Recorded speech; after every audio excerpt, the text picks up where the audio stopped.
بقالي كتير جدا بشتغل الشغلانه ديت. اول مره اسمع توقع حد من الجمهور كنت بيقول لك انا اهلاوي ونفسي الاهلي يجي فيه جون في اول دقيقه.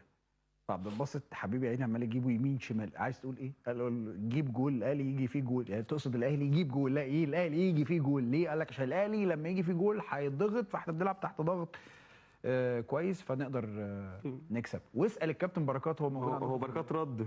واسال الكابتن بركات عندكم. لا والنبي، والنبي لا. مش قدام الفرقه دي. بلاش اللي بيقولوا ده ده. تاني ده ما نتمناش خالص، ما نتمناش صعب عليك خالص. الماتش جدا جدا صعبها عليك ده جدا. نوع تاني من انواع ما المنافسين. نتمناش خالص ان ده يحصل في ماتش جامد زي ده. الماتش هيبقى شرس جدا، فانا ايه اللي يخليني تجري ورا المباراه؟ انا ايه اللي يخليني اول مره في حياتي اشوف مشجع يقول لك انا عايز جول يخش فرقتي في الاول. صعب. لا بص، هو الاهلي مع اي حد يقدر يرجع في اي وقت، ده الاهلي.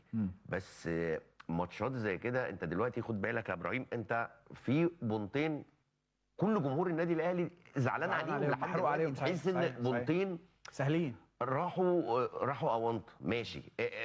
كان ليهم فرص الشوط الثاني او كده، ولكن شوط اول 4 مستريح. يعني 4 مستريح لحد اخر لحظه قبل صفاره الحكم. الطلعه الاخيره تقدر انك تسجل. فما اتمناش طبعا يحصل كده في بدايه المباراه وتبتدي الدنيا تصعب على النادي الاهلي وتبتدي الاعصاب تتوتر ويبقى في مشاكل فنيه في الملعب. لا. طيب انت كنت عايز تقول حاجه على كابتن فايز؟ الحاله بتاعتك كمان جاهزه، هعرضها لك دلوقتي. كنت عايز تقول حاجه لكابتن فايز؟ كنت عايز يعني هو كلام، يعني تكمله للكلام اللي بيقوله، الكلام برضو اللي كان بيتكلمه عمر. لا يعني ما تكملش على كلام عمر. لا عمر، لا هو الدويتو ده. لا هو انهي دويتو بالظبط اللي هو ده. انت عارف دي في الدقيقه 2 الكره ال 1-3 في الدقيقه 2 عملوها في بدايه الماتش. تتفقوا معايا ان هم قعدوا من الدقيقه 2 لحد الدقيقه 12 13 قعدوا كل ده مش عارفين يطلعوا بالكره. ابراهيم بورتو بعد الكره دي بورتو مش عارفين يطلعوا ولا مره. نفس السيناريو الضغط كان بيتاخد منهم الكوره قبل نص الملعب.